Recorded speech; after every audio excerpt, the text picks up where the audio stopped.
Okay, we should be up, waiting for the confirmation that the audio is working as usual.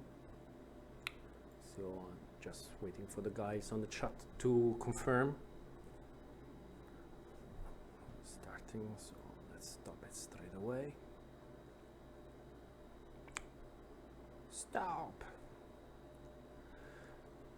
Okay, so they tell me I'm live and hopefully you can hear the audio. Okay, audio confirmed. So yeah, welcome to the third episode, and sadly this is not going to be a very probably interesting string, because I was really pushing with the idea to show you all the new DRS stuff working, and it turned out that DRS was a bit more complicated than I thought, especially regarding activation zones. So yeah, it was easy to do the part where a bit low or far from the microphone. Is it? I hope it's better now, otherwise I can just put the volume of the microphone up. I just don't like to wear the headphones. It's so hot in here. Probably I can also, let me see if the microphone is it's already maxed up, so I can't really go much higher than this.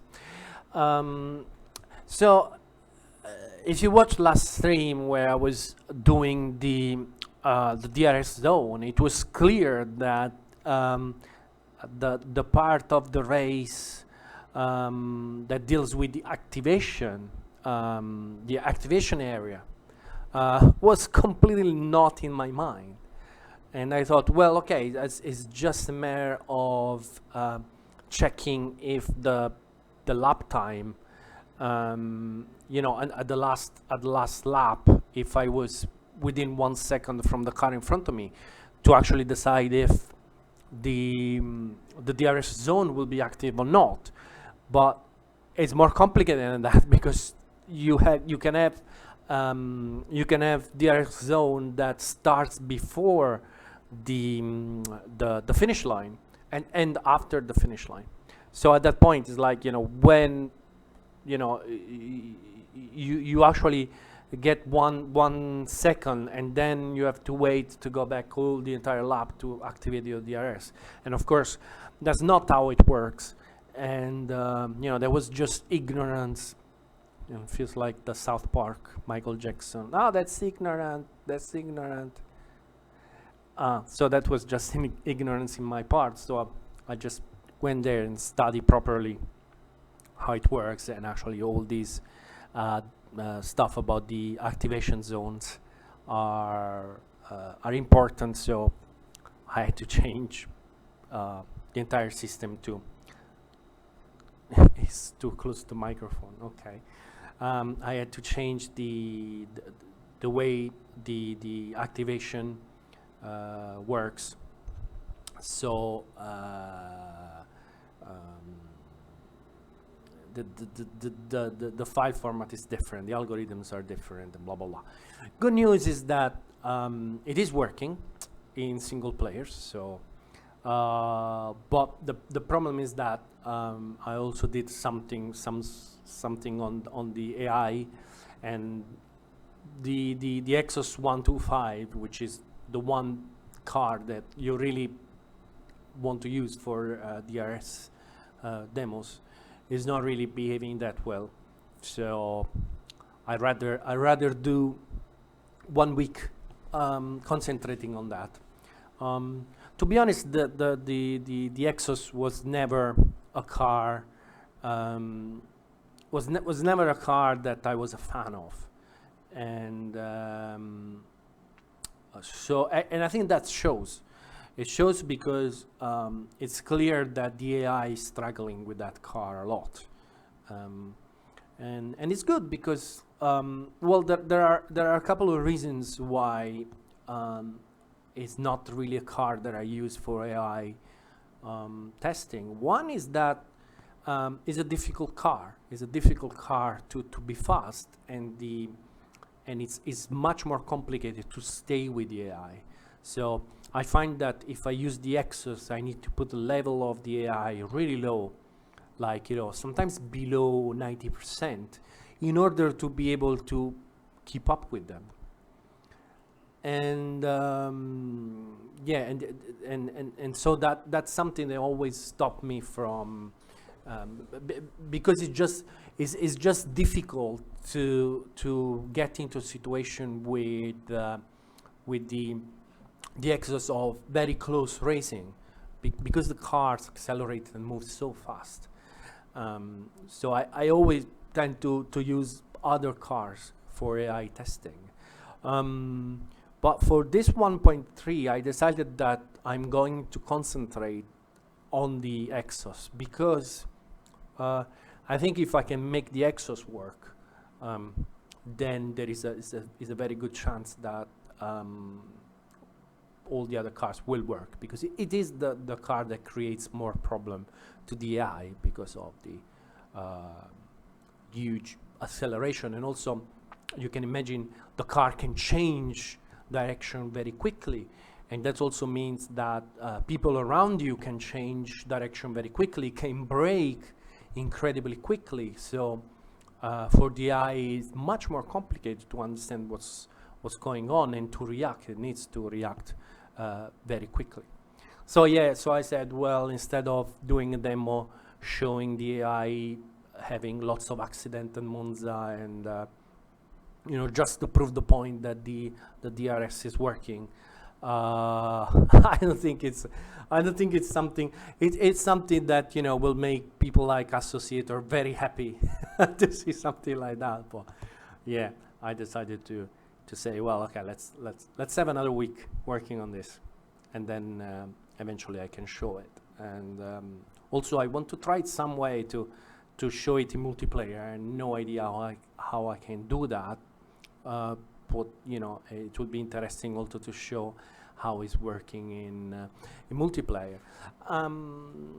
Something very quickly I wanted to show you about the new version, and I think it's a cool feature that hopefully can show is a new real-time telemetry app that I think it was a bit missing. So this is a new app, and the way it works is it's got these 4 graphs. Probably I'm also going to have some way of combining the 4 into one single graph, so you can actually see, if you are interested more in the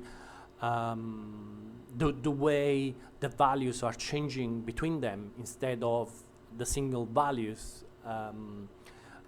Maybe that could be something more interesting to see. And so what is happening is that basically each one of these channels can be assigned to different things. Like, now I'm changing, so I have things like, core temperature, contact patch temperature, camber, angular velocity of the tire, blah, blah, blah. And the nice thing about this is that the code behind it is very cool, and it allows me to work on it very quickly. It's very quick for me to say, okay, I need this stuff in the telemetry, I want to see it, and just add it. Something else is interesting, it's got this thing called presets. So imagine, for example, that I just want to look at the contact patch temperature of the 4 tires. I don't have to go there and find whatever it is. I have presets where I say, well, okay, so tire, probably I don't have the contact patch. I choose the only one that I don't have, but it's interesting to show how to do it. So let's say, for example, that I want to see, what is it? So this is, for example, the tire core temperature. So if I, and what is happening is that on the left I have the instantaneous value, and while on the right I have a smoothed value, so it's easier to read. So if I start moving, I was at 80 because I had tire blankets on. So now we can see that. Actually, I cannot. This is usually how I use it. It's designed to sit there or on the other side of the screen, and so whatever value you are interested, you can just look at it, and it becomes interesting. Like here's the new water temperature that we have now. Oh, I can see how that's going up, going into the straight, out to 80 degrees, 81, 82. What else we have here interesting? This is the D for the tire, which will be interesting for the people that are doing tire design. They can see how the tire lateral potential grip changes in various situations. Same thing for the longitudinal. And it's camber. Let's have a look at it.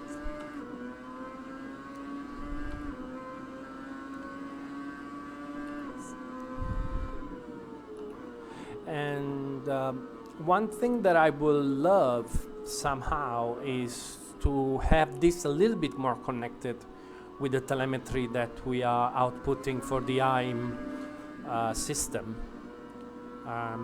So there is a way similar to the one that we use, so similar channels, and so you can configure the output of the telemetry of the IM to report whatever you are interested in,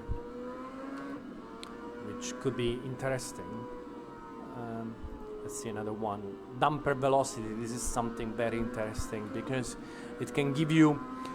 It's still not. It's still something very difficult to read,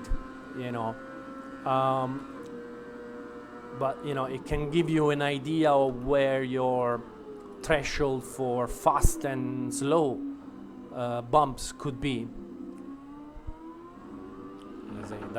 See the crazy velocity there as I went over the curb with my right tires. Or if I brake, you see that there isn't really any huge change because it's a smooth change. It's not a curb. So that's your slow bumper working, and this is your fast bumpers working.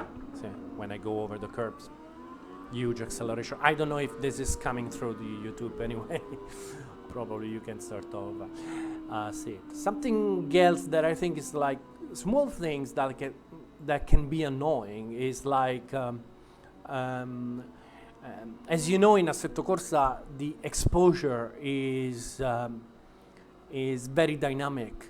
So you can find yourself in situation where, especially if you have, like for example, like this situation when I got a black skin, and I'm in Monza, which has got this trees around. So what you get is a very overexposed road because of all this dark that is going on around. And what was happening was every time you had to go and change the exposure with the page up and page down. And now so usually you would be in this situation where the software was always starting 100, and you went down, to something more appropriate for this situation. And then so we are 79, and then you went out, and if you started the software again, it will be back at 100. So long story short, now it's just saving that value. So now that I'm loading up, I'm still at 79. So if I move up, I move to 80. and so that value is kept, and I don't have every time to go and to reset it. If you notice, I'm also running with vertical sync on. What I did, I added triple buffering for when the virtual sync is on, and that in theory could allow a more steady performance when virtual sync is is on, and slightly better still lag. It's still there. I can still see it very clearly. That is still there, but I don't know how much is the famous Assetto Corsa placebo effect, but it looks to me like it's slightly reduced. I can sort of live with it. Of course, the nice thing about the sync on is the fact that the entire animation is much smoother. Everything is smoother and more stable. So yeah, I'm also trying to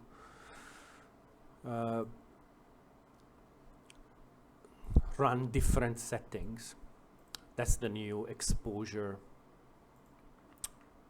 file that gets saved in your documents in order to be able to recover.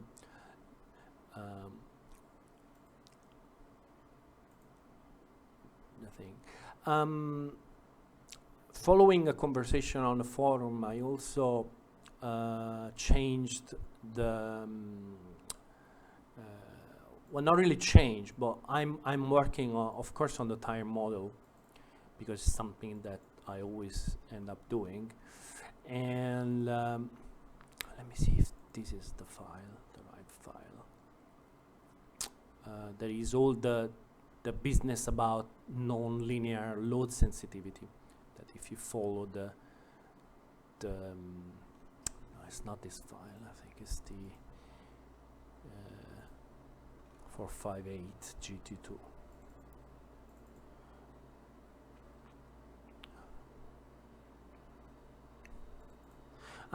Now, sadly, I still can't check with Aris about this stuff. So I don't know if these things are actually going to be in the software or not.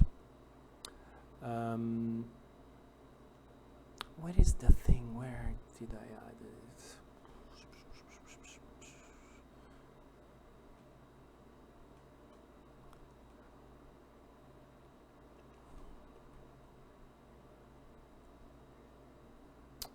I think it was in the exhaust tires.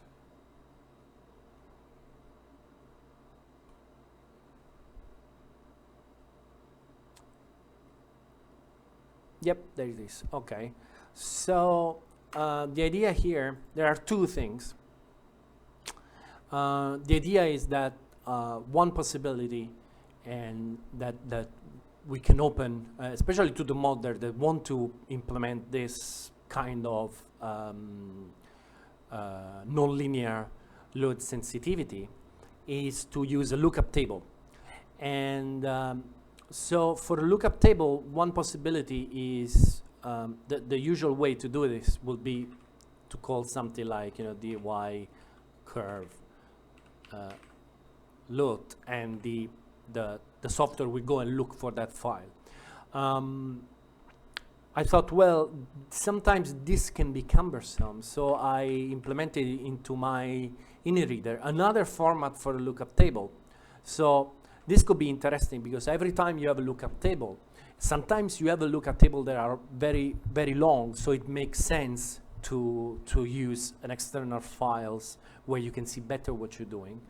Other times you just have very small lookup table like this one with 5 or 6 values, and probably to have it in line with this format could be a better fit.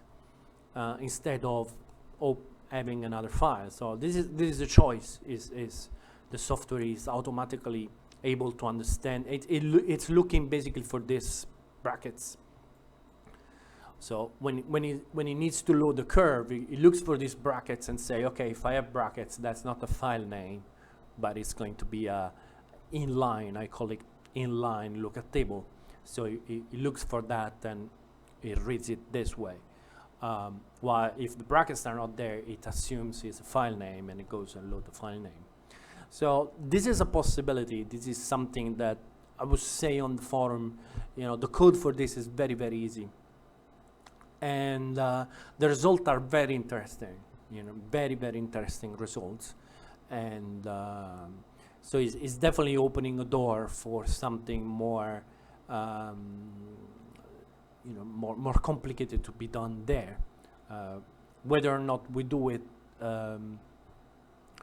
we as Kuno Simulazioni, I don't know, it's really up to Aris, because as you can imagine, this is something that put lots of work on, more work on defining a tire, especially if you don't have that data, and you have to sort of come up with something.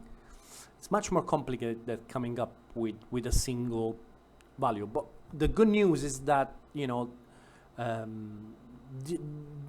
both systems can work together.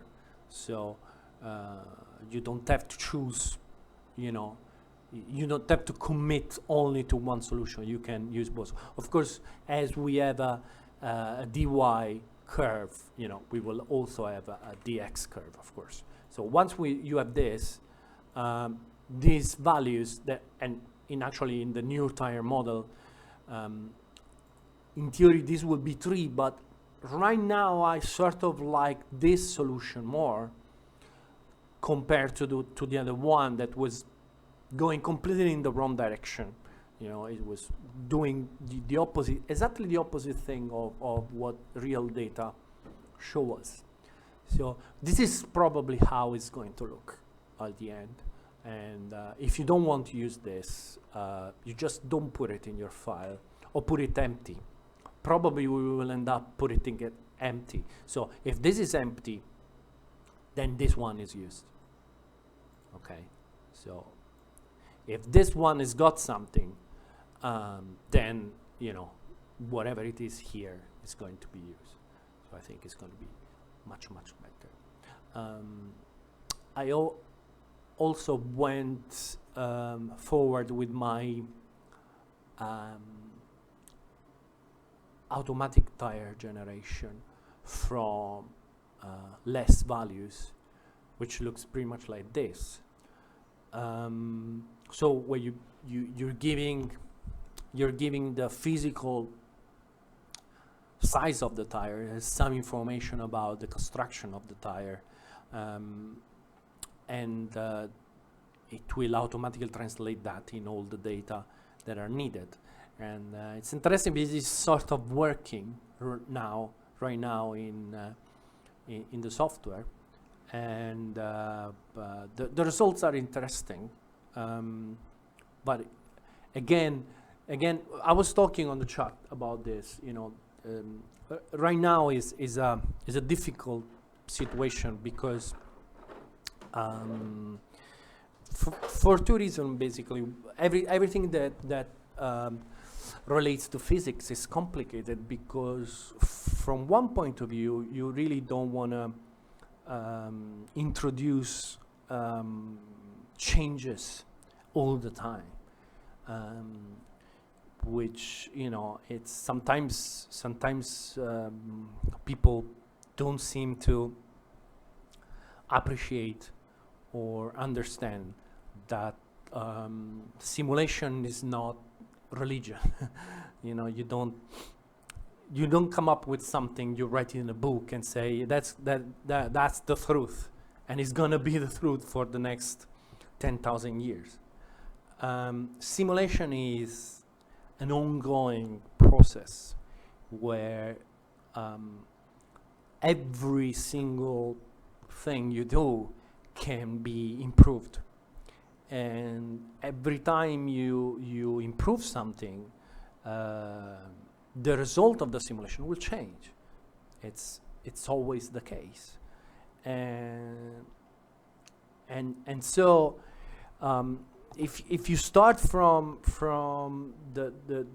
that idea that whatever came out in your last version is the truth of simulation, that means that, from a certain point of view, well, just pack your bags and go to the beach because your work is done. But that's not really how it is, if you want to be honest with the work you're doing. So I don't think Assetto Corsa is the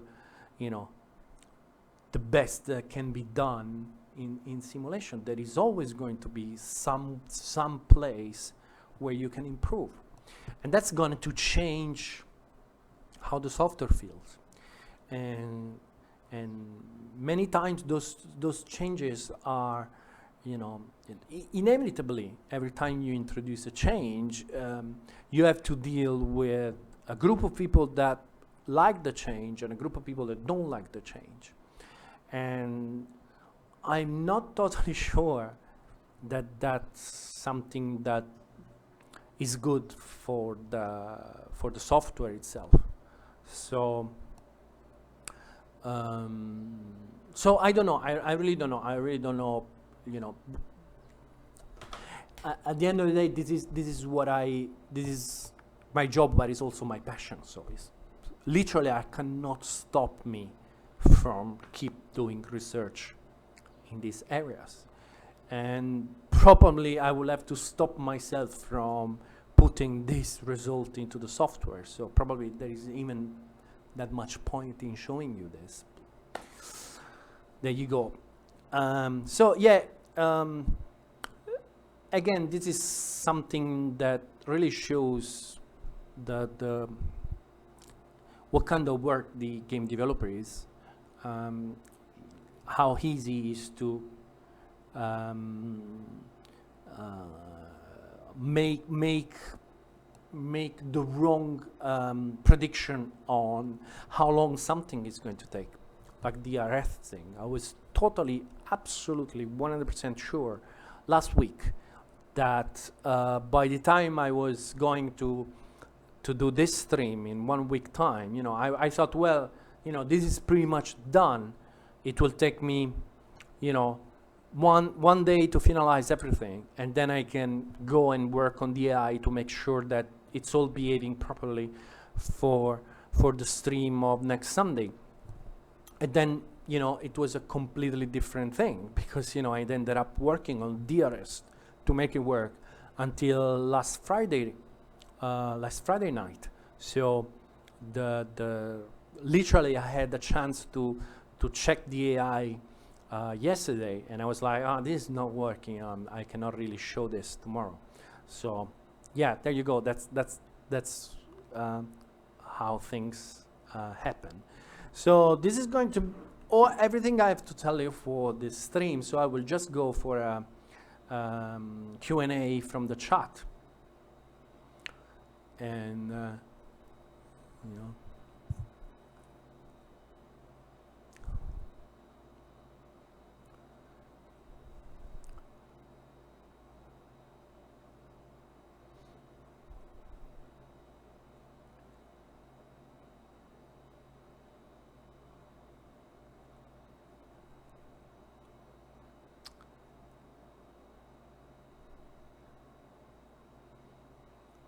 waiting to see if there is questions from the chat.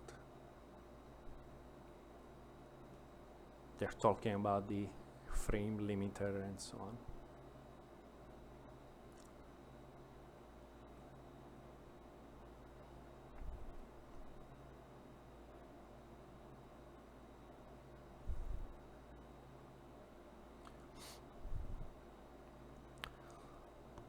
Stefano, can you explain how camber affect longitudinal grip in AC?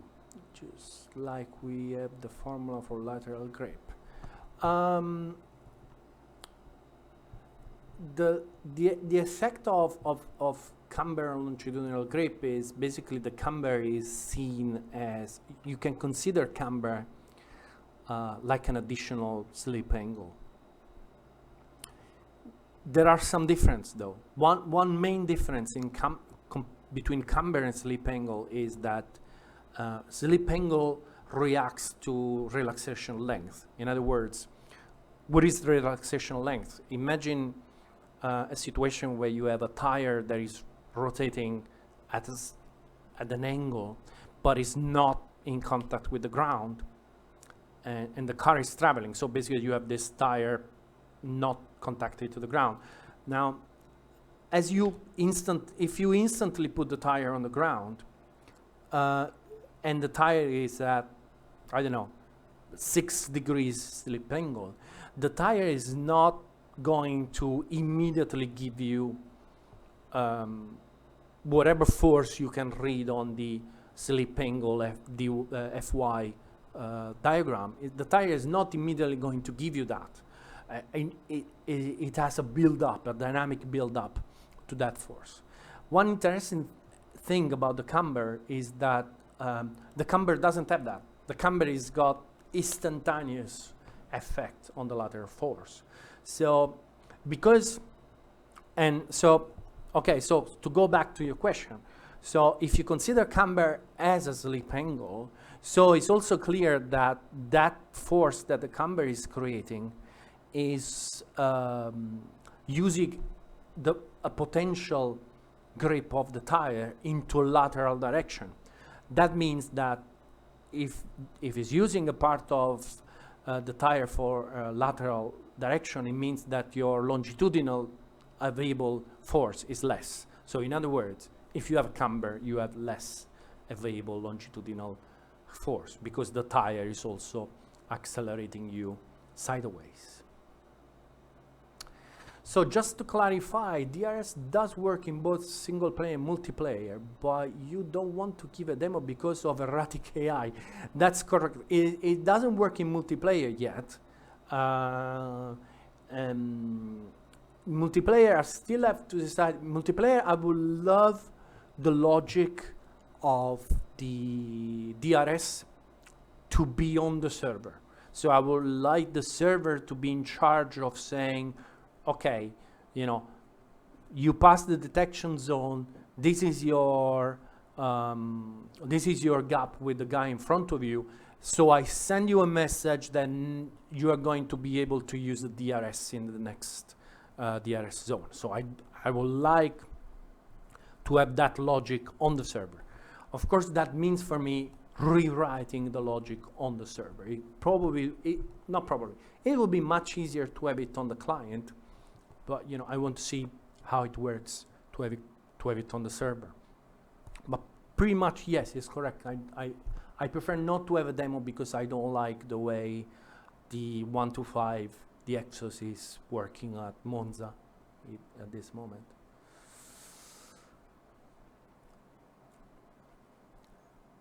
Stefan, good to know. Can the league guy expect something about last lap when first cars pass on the line? Please, yes, you can definitely expect that. It's definitely on. It shouldn't take me long to do it, so definitely yes. Stefano, can you please add some variables to control the pressure increase with temperature? I'm sure it's there already.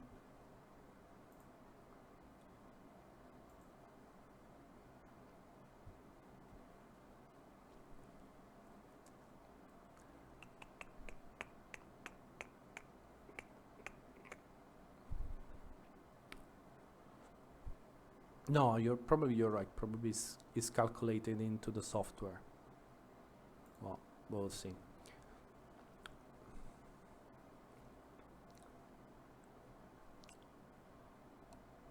Yeah, yes, you're right.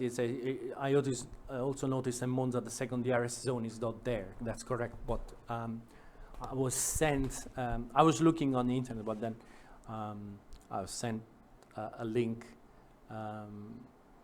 To have all the DRS zones in the F1 tracks. So I can copy that. But that's the thing about the RS zone. So it really depends on the track and on the car that you want to have. Stefano, can you explain what the enable gyro setting does? The gyro is, I think we talked about this. Oh my God, I jumped so many questions.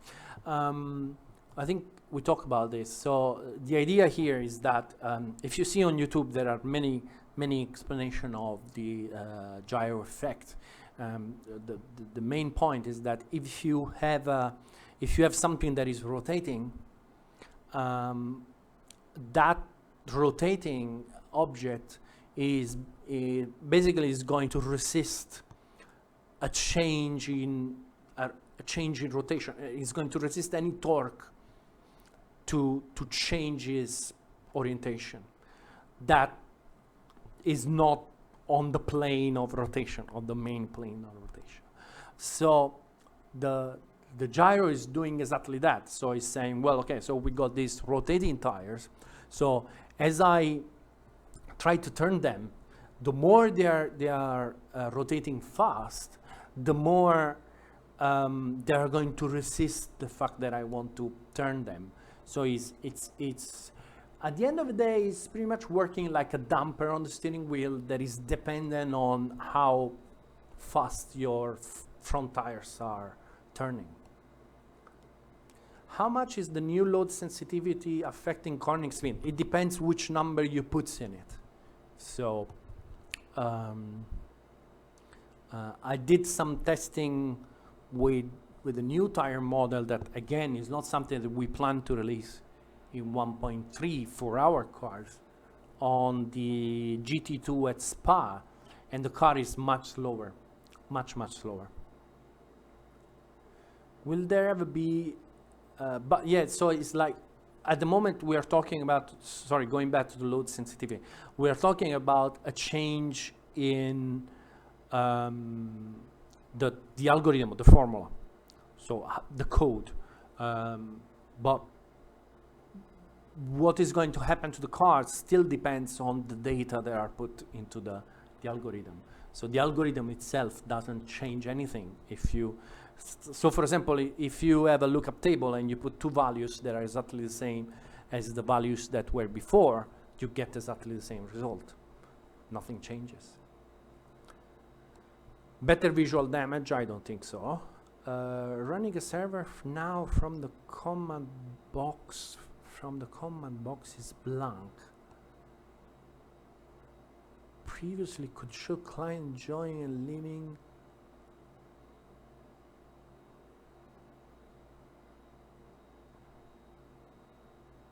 I don't understand the question about the server is blank, honestly, sorry.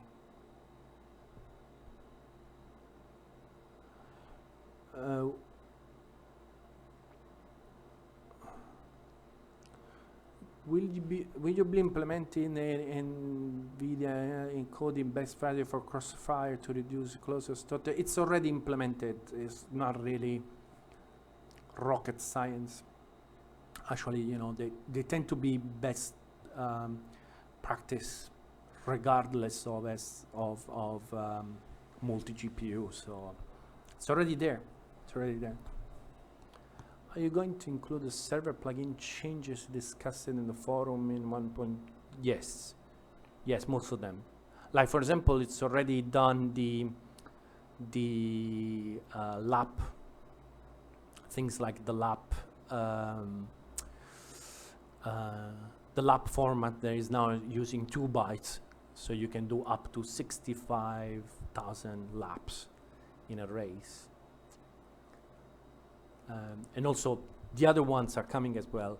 I think the most important one is going to be the ability to send the car to the pits for a certain amount of time. That's going to be, I think, the real game changer. And also all the information about if the car is in the pits or not, in the pit lane or not. So the plugin will be able to detect drive-through.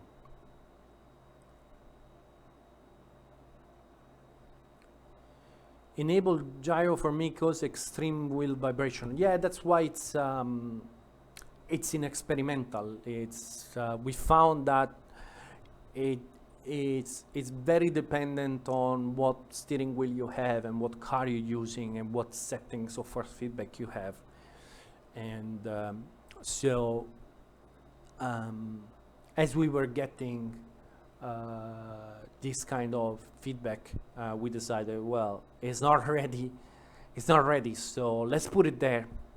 And that's why it's there. That's why it's experimental. It's just because, you know, we want people to try to use it and, you know, comment on what they think. Driving the Exos a lot lately. Have you experienced stuff you want to change that car in the future? You want to change for that?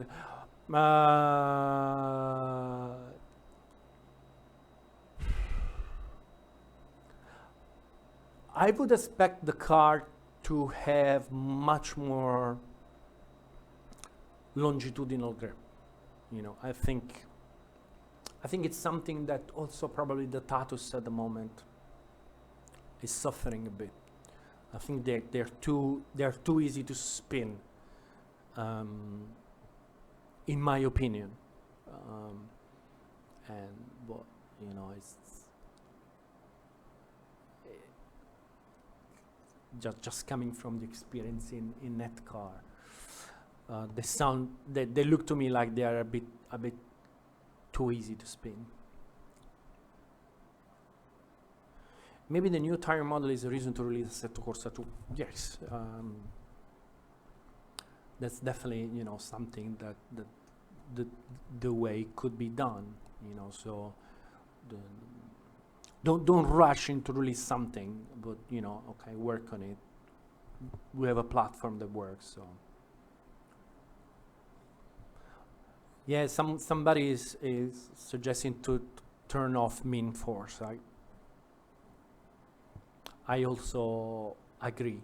As you know, I don't use the min force. So force feedback is so subjective. You know. In the launcher, if you click run server, the command box is blank. I'm sorry, Cobra. Sadly, I didn't run the server launcher, so sadly, I really don't know. You know, the best thing to do is to write on the forum, because Manuel that wrote the server is going to be there, and is going to answer you. As you see from my streams, I don't use the launcher both for the client and for the server. I just find it easier to write the ini file by hand most of the time. So yeah. Is it planned to include the server? I don't know. I already read this one.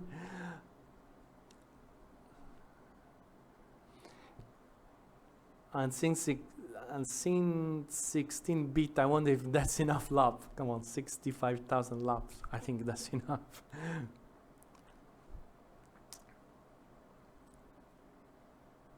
Yeah, also they're saying about the plugin, you know, the runoff going out. Yeah, that all those information will be passed to the servers as well.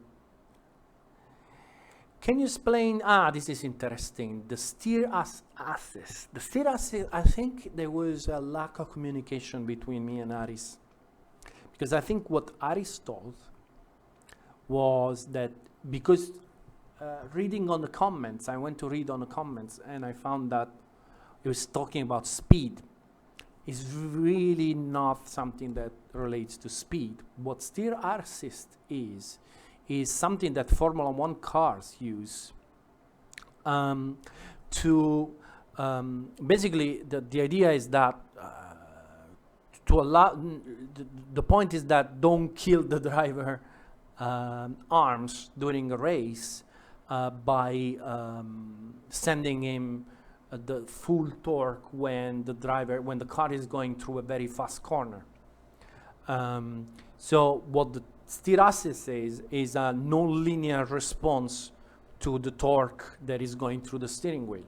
So in other words, the system is saying, well, okay, this is the torque that I'm receiving, so I'm going to adjust the amount of steer assist depending on how much torque is coming from the tire. The result is that you can have a force feedback that works, that give you a solid feeling steering wheel at low speed when the wings are not pushing you down.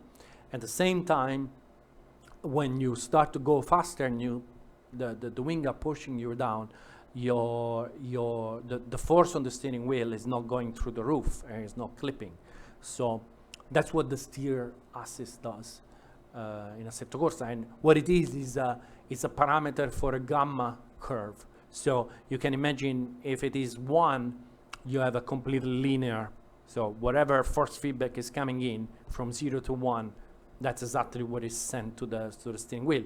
As you go below 1, so you start to go 0.8, 0.5, and so on, the curve becomes sort of like this. So at the beginning, you're getting more force on the steer when the force is low, and then as you're getting on the high, you're losing resolution somehow, and so at the end you always end up with 1, but in the middle of the curve you just get more force if your value is below 0. So that's what the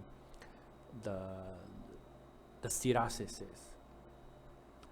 What kind of effect will introduce the new water temp feature? At the moment, nothing more than having the needle showing you what the water temp is.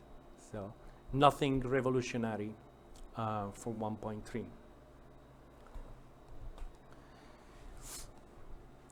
Since working on the Xbox and PS4 version, is there any plan of adding native support for DualShock for PC? I don't even know if there is an SDK or a driver for that, but to be honest, I wouldn't lose my sleep on it. I don't think so.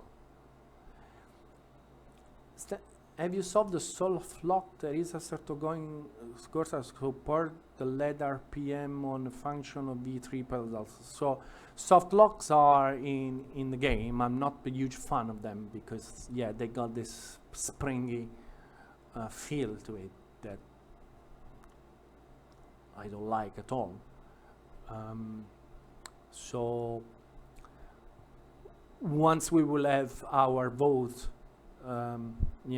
whether the soft lock should be on by default, off by default, my vote will be for off. And no, I don't have plans to support LAD at the moment. Well, if I can, I will not do it personally. If I can schedule one of my developers to do it, but it's going to be difficult to have this stuff done this time around. Could there be a separate ignition fuel and start switching in the game some point? I don't think so. I don't think we ever, gonna go there. Any chance of rain, or is always sunny where I live? In Davao it's beautiful and sunny all the time, so I don't know what rain is.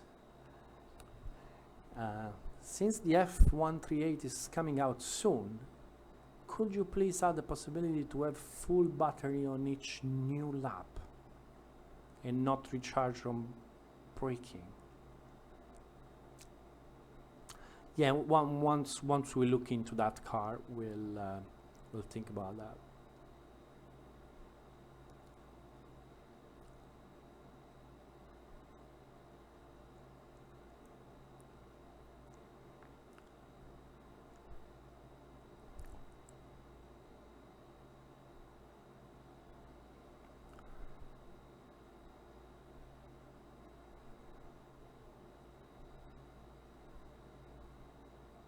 I love the new time between next car, rear car up. And it's very precise, actually it's not. Will you also update delta time up to be better.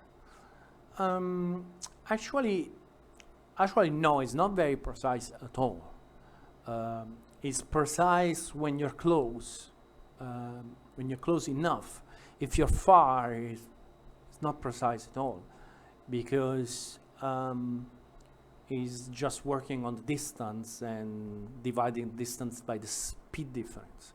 So not very precise at all. So could be better. And the delta time up to be better. What does it mean better? The delta time works like a real car. Is recording how much space you have, the distance you moved within a lap. So what is happening with the delta time up, like is happening in a real car, is that if you start to drive different lines, the result is not going to be what you expect. Because that's correct, because you're actually driving a lap that is a different length.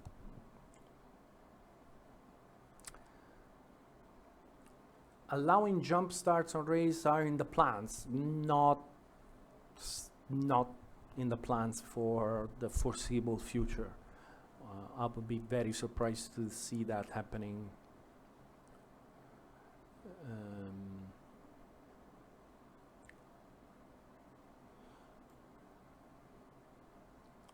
Why there are no split times? Actually, there are in the code. It's just there is no user interface to show them, but they are there in the code. In fact, when you close the application and you see in the launcher and it's showing you the race reports, the split times are there. So actually they are there. It's just that there is no app that is showing them, if I remember correctly.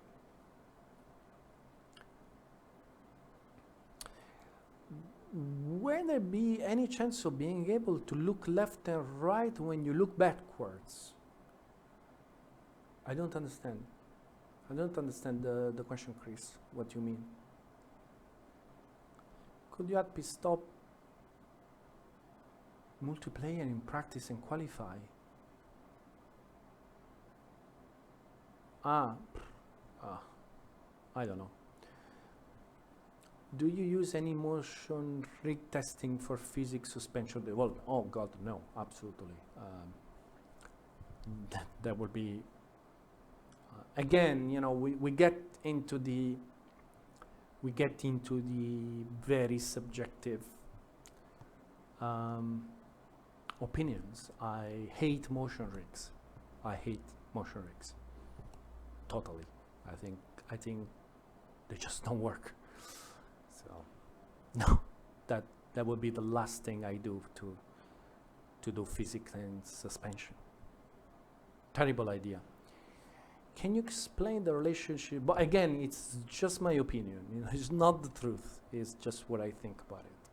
Can you explain the relationship between track temperature and tire pressure? Pressure goes up with temperature. So if the track is hotter, on the air is hotter, the tire will be hotter, and the pressure will be higher.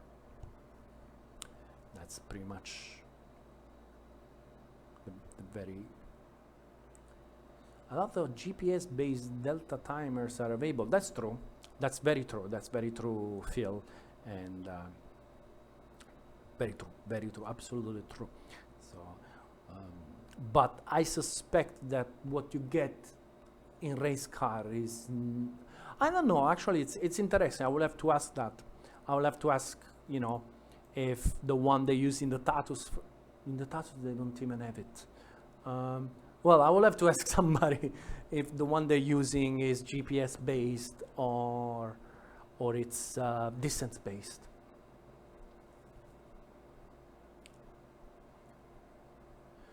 Concerning that issue with very stiff dampers, could you please, I suppose, explain why suspension start travel when you stiffen?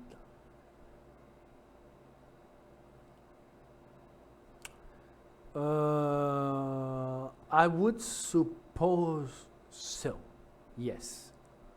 I think it's because the suspension is always vibrating, basically. So yes, I suppose that what is happening once you start to put values that are too high for the engine is the vibration is starting to get bigger and bigger. So you see a travel in the suspension, and so probably, yeah.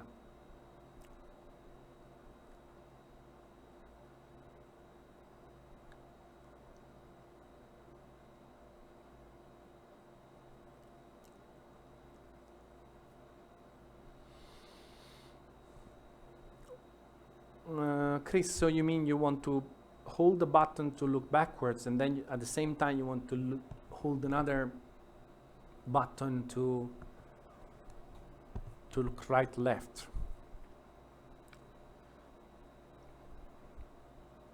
Yeah, well, I don't know. I don't know.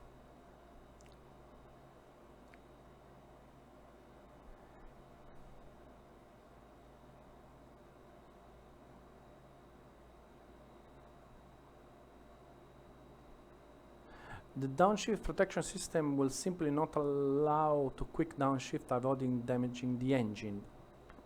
Yes, I think it's more related to avoid unreal braking distance without killing the engine. No, in a real car, the point is to not let the driver do something that will damage the engine. So in the simulation, the point is to simulate what the real car is doing. So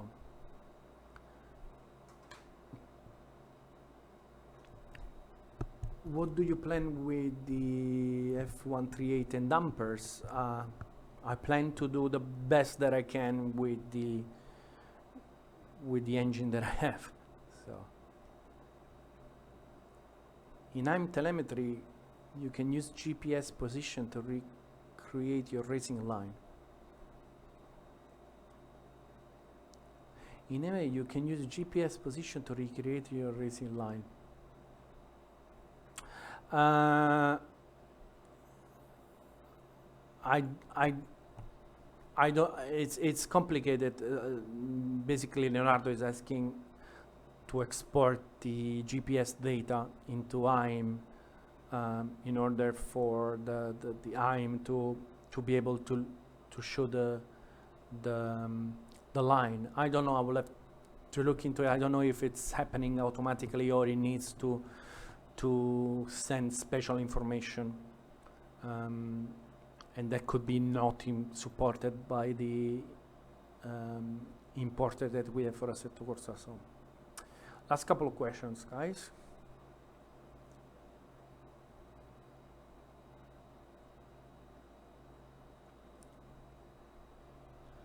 How far is AC code from Ferrari? It's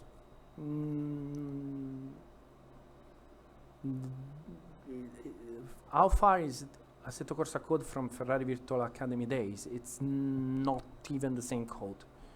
It's not. There is nothing from that software into Assetto Corsa, so nothing at all. Considering all the talk about the physics engine update rate, I presume it's not that easy to make it faster. Actually, to make the engine rate higher is one number in the code. So if you want to make it, 2000 hertz, it's one number to make it faster. The problem is, if you make it faster, then you reduce the number of AI cars that you can run. So that's where the real problem is.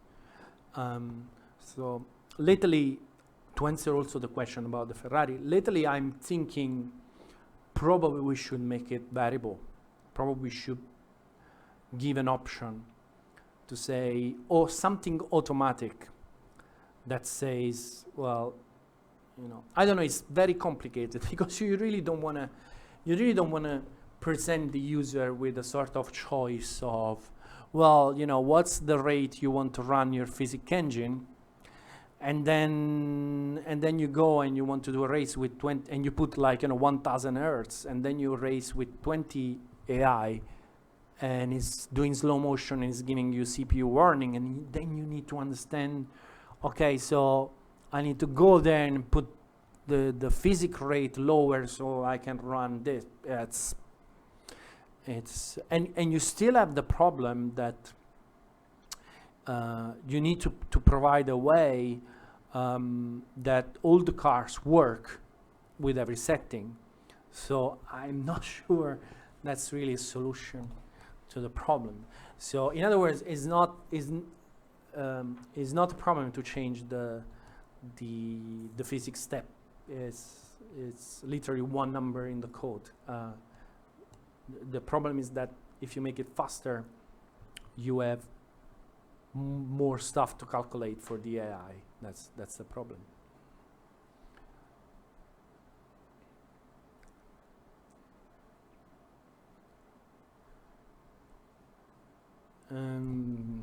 Talking about Porsche, I don't know. It's not my job. I don't know.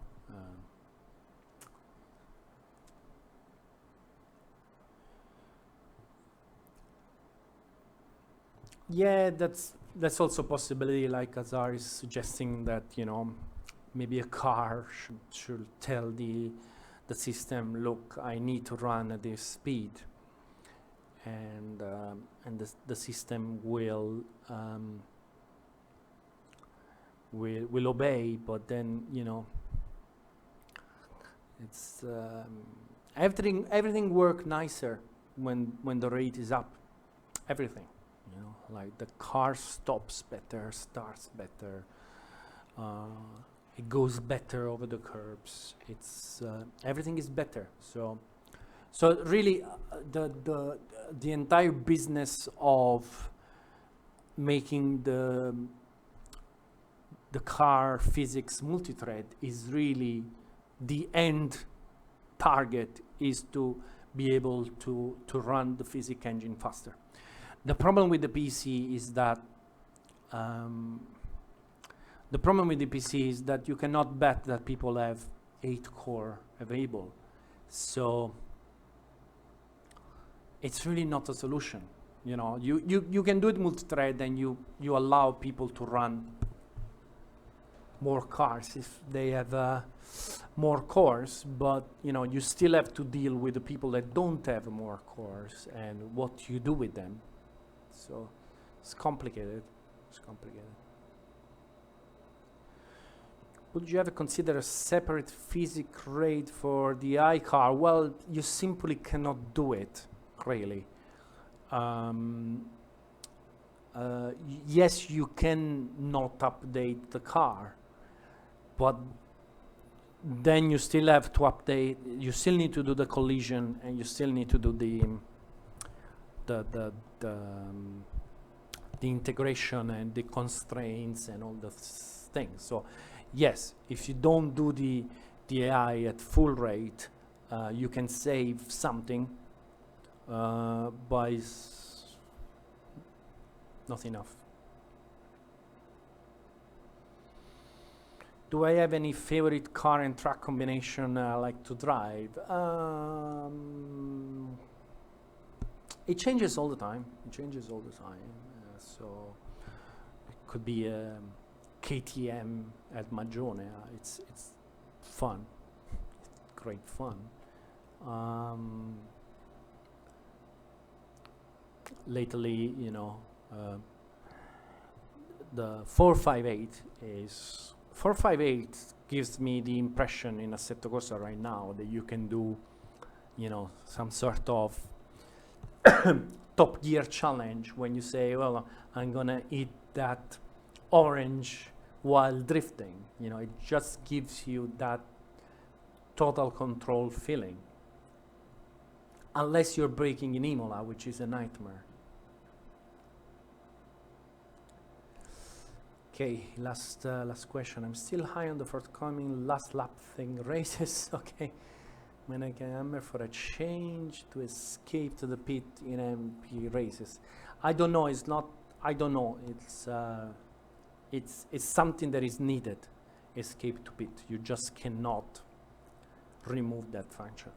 You know, not everybody wants to drive back to the pits. So I don't think it's ever going to happen. Okay, guys, so another one. Most CPU have at least 4 physical cores. That's totally right. But again, you know, you need to remember. It's like you need to remember that when you have a game out, once you support something, you are basically buying to support that thing. There are people that are running Assetto Corsa on DirectX 10 video cards with trees that are not transparent, and they do that by tweaking an ini file that, you know, allow them to do it. And you know, so there are a couple of things that I would like to do, but you know, I cannot even break that kind of compatibility. So that's one of the things that, you know, when other games decide to say, well, that's it, you know, now let's work on Assetto Corsa 2, there is something that I'm starting to have a desire for. You know, I start to have a desire to say, okay, fuck DirectX 10, fuck DirectX 11, let's make another engine in DirectX 12 and let me change the tire model so I can do this, this, and this, and I can change this and I can change that. Let's say that I don't want to see Python again, ever. You know, those kind of things that I'm not allowed to do with this version of the software. So yeah, so it's difficult. So and this is and that's what I was saying with the multi-threaded physics. It is a solution, but it's sort of a solution, because if you have a customer that was playing with Assetto Corsa before, and he was able to race with 15 cars at Spa, and then you go like, well, now we have multi-threaded physics, and he's got a dual core, right? So let's say he's got a dual core and he can race with 15 cars at Spa. So I go like, well, okay, now I have very cool, you know, multi-threaded physics, blah, blah, blah. The physics rate of the engine is higher. So now, you know, with my i7, I can run 25 cars and the physics rate is higher. But that guy with the dual core, he will be now racing 10 cars or 9 cars at Spa, and he will be pissed. And he will be right to be pissed. So, you know, it's, you know, it's difficult. It's difficult. It's not like the console where you have one hardware and you say, you know what, I got 8 cores and you do this, you do that, you do this, you do that. I know exactly what I can expect, and I can totally optimize for that situation. On the PC, you just can't do that. So on this bombshell, I think I'm going to thank you guys for joining again. I hope next time I will have something more interesting to show about the software, and I hope you guys have a good weekend, and Forza Napoli stasera con la Samp, mi raccomando. La partita non me la guardo, ma perché è troppo tardi, ma spero di svegliarmi domani mattina con una bella notizia. And yeah, so thank you again. I will see you on Wednesday with more live coding. Thank you very much, guys.